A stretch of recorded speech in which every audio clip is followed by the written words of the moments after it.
So at some point in your history with PCOS, a doctor may have told you to lose weight. And uh, at some other point, or maybe in the same, you may have also discovered that PCOS itself can make weight loss genuinely harder than for someone whose insulin and hormones are not caught in the same loop. So basically, you were handed a riddle: lose weight and PCOS will improve, but PCOS will not, or makes the weight loss difficult. So if you felt that you've been told to solve catch 22 situation, then you are not imagining the obstruction. The advice may not have been wrong, but it was incomplete.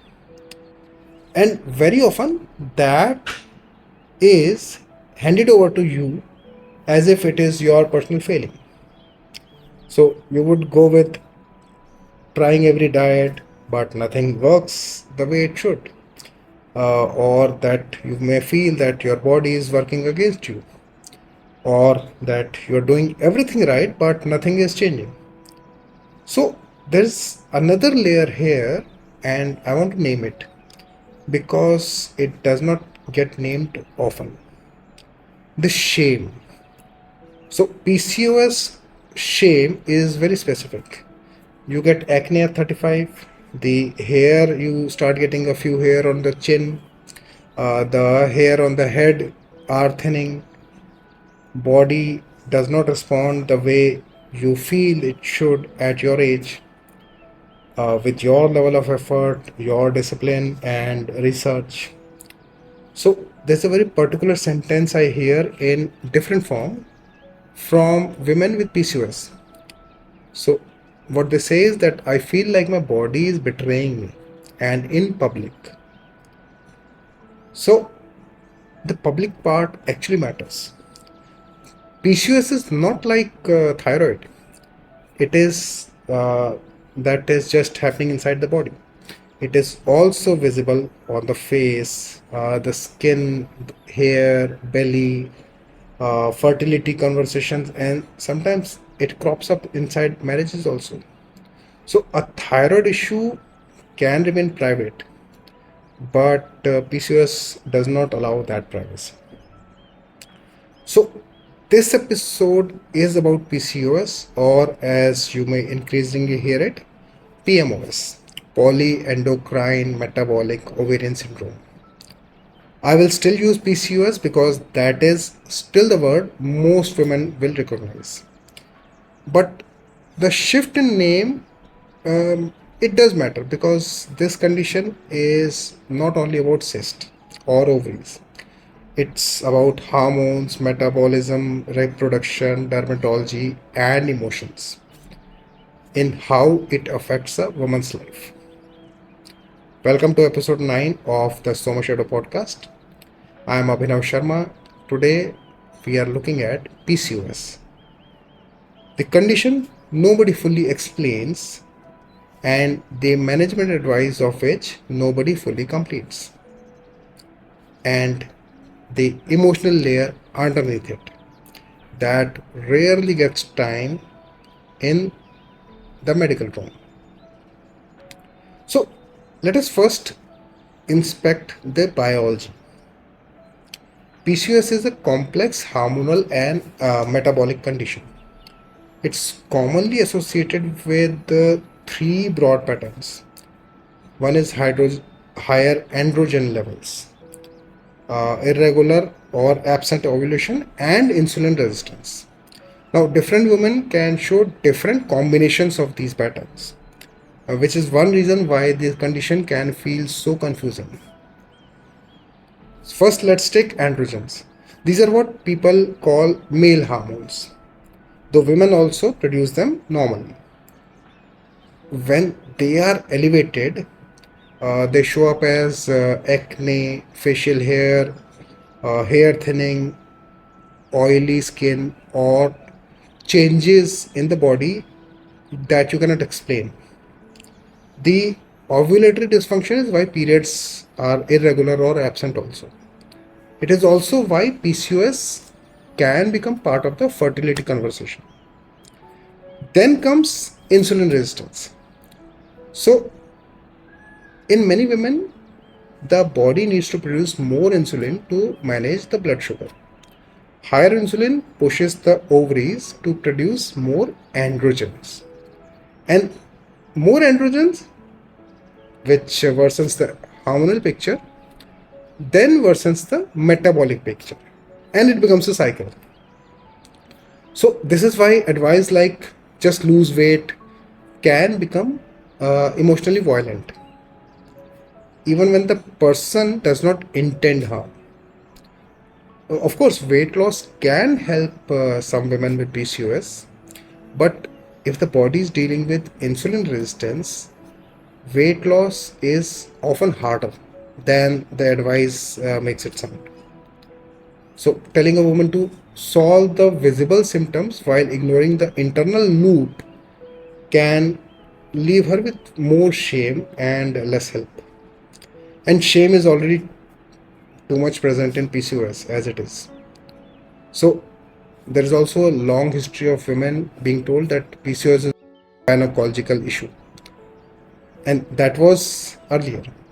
The current movement exists about PMOS because the condition affects the endocrine system, metabolism, skin, reproductive system, and long-term health risk. The name PCOS made many women think that the condition is only about cysts. In many cases, what are called cysts are basically follicles that did not complete development in the expected way. So this matters because language means care.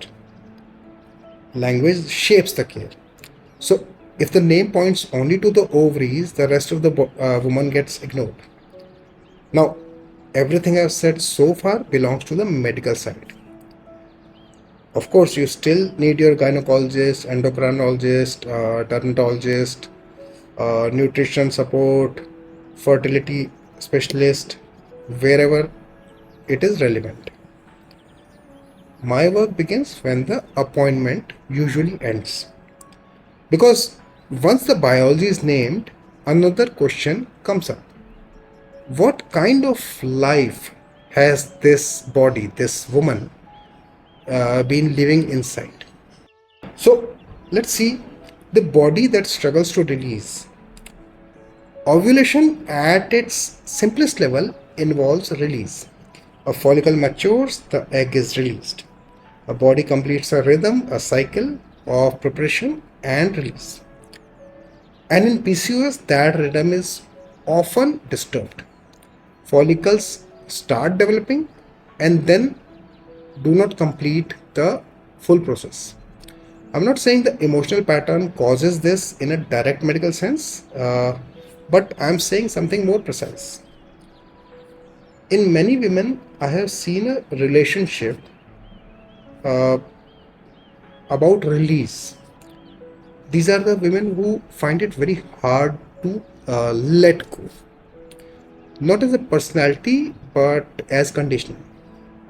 So what they do is they hold responsibility, they will hold the family's emotional weather, anger is there, ambition is there, they also hold sexual shame, they hold the good daughter role, and the fear of being judged, and they stop sort of what they want because wanting has created trouble for them in the past. And over time, holding becomes an identity. So many women, when I ask them, what do you want?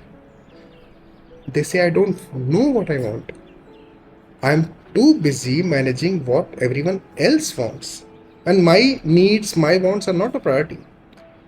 And they never have been. So this is not a proven mechanism. I'm not saying that your emotions caused your PCOS. That would create blame and put medicine as bad. I'm saying that in the psychosomatic history, this pattern is usually consistent enough to deserve attention. So there are four patterns that I want to name today. Not every woman will carry all four, but usually uh, they will be carrying a combination of one, some two, maybe three also. So the body does not respond to our need for need categories. So they will be mixed. Anyway, so the first pattern is the good daughter who has built a life that she has not chosen. So this is the girl, the woman who made choices expected out of her, be it her education, the degree, marriage, her career, uh, the behavior, and life itself. So that people will say that she's doing well. And yet somewhere in the background there is a sort of quite discomfort that this is the life I was supposed to want, but I'm not sure I actually want it. Or I don't even know what I would choose if nobody was watching. Now, many women have never been asked what they want outside the boundary of family acceptability. In Indian families, especially, the good daughter is often praised for erasing herself. She is called mature when she adapts early. She is called understanding when she swallows disappointment, and called strong when she does not create inconvenience. So the problem is that the unlived life does not disappear because the visible life looks respectable. In PCOS, I often find this question sitting quietly, that can the body participate fully in a life the woman has herself not been able to fully inhabit? It's not a fertility statement, it's a life statement. A body may be asking something that the conscious mind never got permission to ask. And the question is this actually mine? Coming to the second pattern. This is about the woman whose ambition was pathologized. So, this is the woman who had drive, creative drive, professional hunger, leadership instinct, sexual vitality, vision for her life that was not small. But the environment around her could not hold that size. So she may have heard it directly or maybe indirectly that you are too much, settle down, be practical, who do you think you are, or don't become that type of woman. I don't know what type. So she always wanted more, but was made to feel ashamed of wanting more. So, see, suppressed emotion is not a small emotional event, it's a sustained overriding of energy. When a woman repeatedly cuts down her own force to remain acceptable, the body keeps paying for that negotiation. In some women with PCOS, I see a strong split between the internal masculine and the external feminine acceptability. So the androgens we were talking about, those are medical. Medically, they are called male hormones. Psychosomatically, I would ask a different question: that where did your power, your force go when your life said that it was too much? So sometimes the body is carrying the force that the woman was not allowed to express. Pattern 3, the woman who was never allowed to be angry. This is anger with no exit.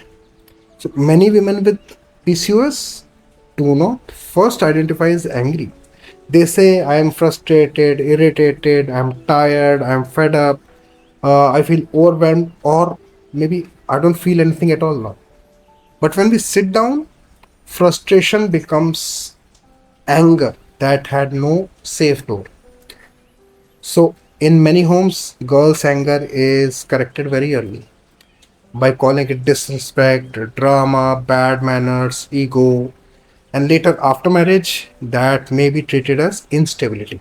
A good woman can be sad, she can be tired, she can adjust, but anger threatens the system. So she converts anger into patience, into humor, overworking, into eating, into scrolling, and into managing everyone else's comfort. And she says it's fine when, of course, it is not fine. So that anger did not go away anywhere, it went underground. She says things like, I'm not an angry person, but I just feel frustrated all the time. Now, frustration is often anger that has lost its direction. The energy is the same without a clean exit. So, in some PCOS, elevated androgen patterns are in a life where direct anger was systematically cut or blocked. I will not call it a mechanism, I will call it an echo worth examining. So, the work here is not to become aggressive, it is to stop pretending that swallowed anger has no physical cost. The fourth pattern, the one who was not allowed to want. This is the deepest one. A woman who was not allowed to want. She may be not stopped dramatically or through cruelty, but through ordinary training. Think of others first. Don't be selfish. Why do you need this? Your brother needs it more. Your in laws will not like it. This is not the time. So, after a point, she stops asking only. And then she stops knowing. So, if I ask or anybody asks, what do you want? Answer is, I don't know. I don't know what I want. I have never really let myself think about it. Wanting things feels dangerous. Like something will go wrong if I admit it.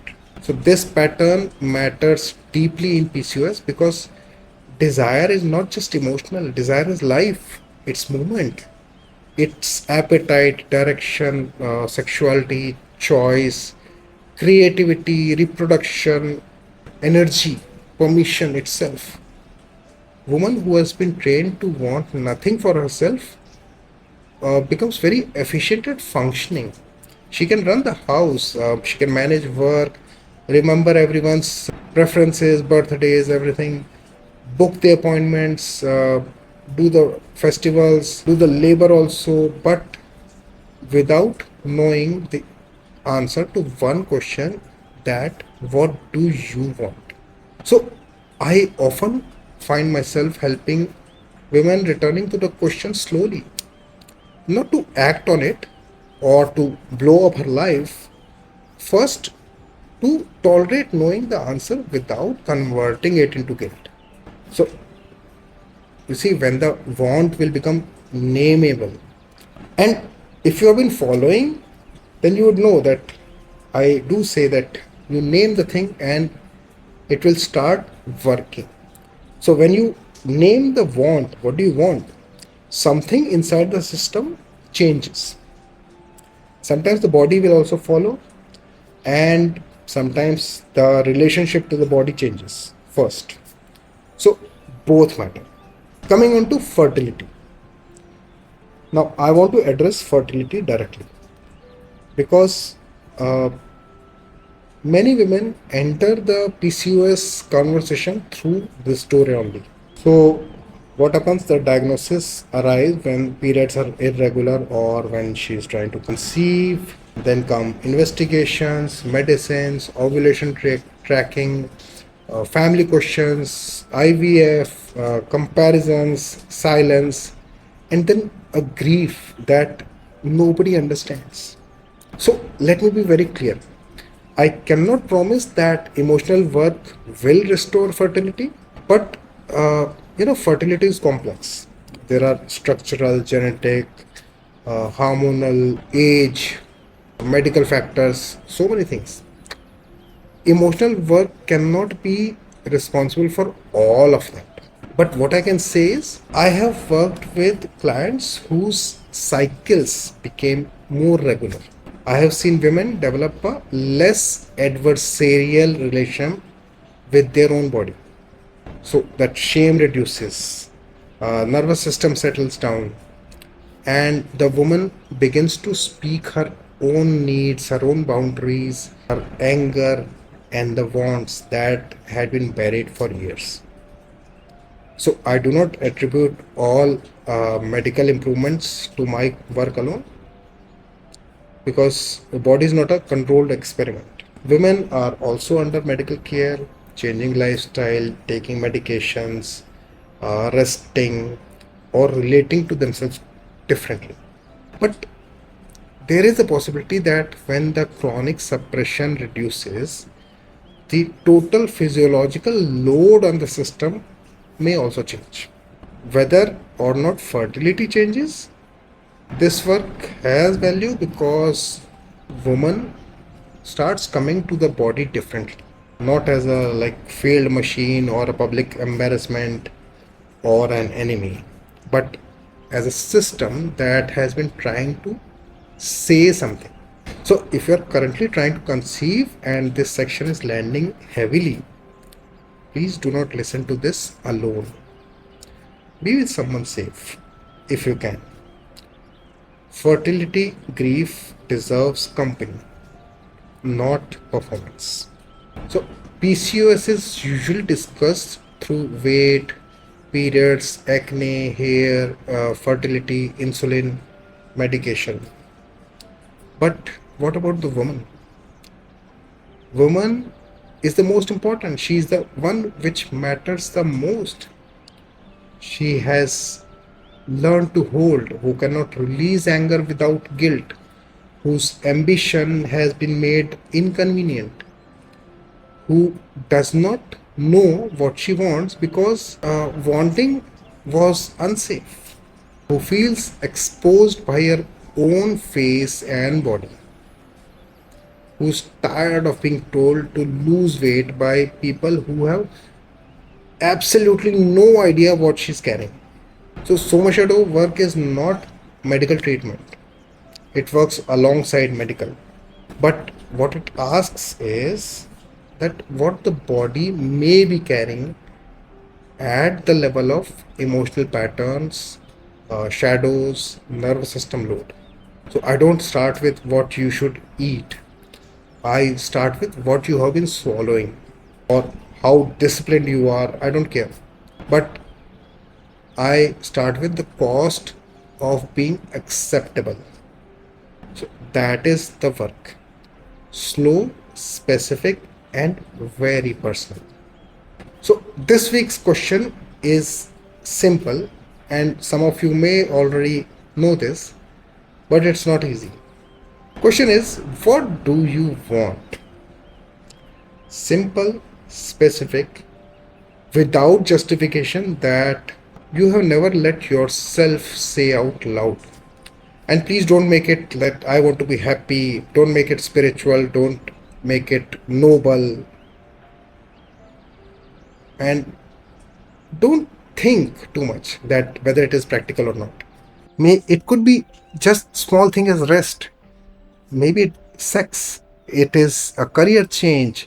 Not having a child, money, space, left alone, being chosen. Let the answer be ordinary if it is. Let it be selfish even if it feels selfish. Let it be inconvenient if it is so. You don't have to act on it today. You do not have to defend it. But you have to know what it is.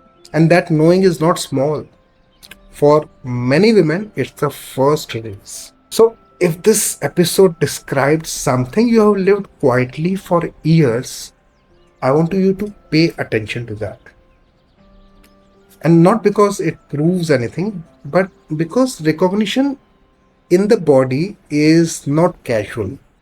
When a sentence lands and something in some part of your body, whether it be your throat, your belly, pelvis, face, before the mind has explained it away, that is worth listening. So I'm holding a live SomaShadow session called the Body Pattern Decode. It's not for only for women with PCOS, it is for people with PCOS, thyroid, autoimmune, metabolic, gut issues, migraine, fatigue, all chronic stress linked body patterns. They have done many external things and still sense that something deeper remains unnamed. So we'll not try to diagnose it there, and nor we can fix you in 90 minutes. Nor will I ask you to abandon your medical care.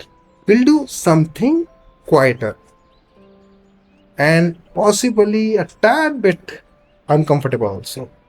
We'll look at the pattern your body may have been carrying, the over responsibility, the anger which is swallowed, the life that became acceptable because before it could become honest, and the want that has to be reasonable. Part of you that learned to hold on so much that release feels unsafe. So, in this session, you will feel where the pattern lives in your body and see clearly what it has been taking from you. Even if what you feel is nothing, that too becomes part of the pattern. And this is for people who are medically responsible, emotionally reflective, and willing to look at their body without turning the inquiry into blame. After the session, if you want to go further, there will be an option to have a private 20-minute conversation with me, the purpose of which is to understand your specific patterns and determine whether this method and this moment are the right fit for where you are. So, if this episode felt strangely personal, the link is in the description. Come only if you're ready for a serious conversation with your body. It's not a miracle, it's not a guarantee, it's just the beginning. So stay with your medical care and also stay with the question your body may have been asking for a long time.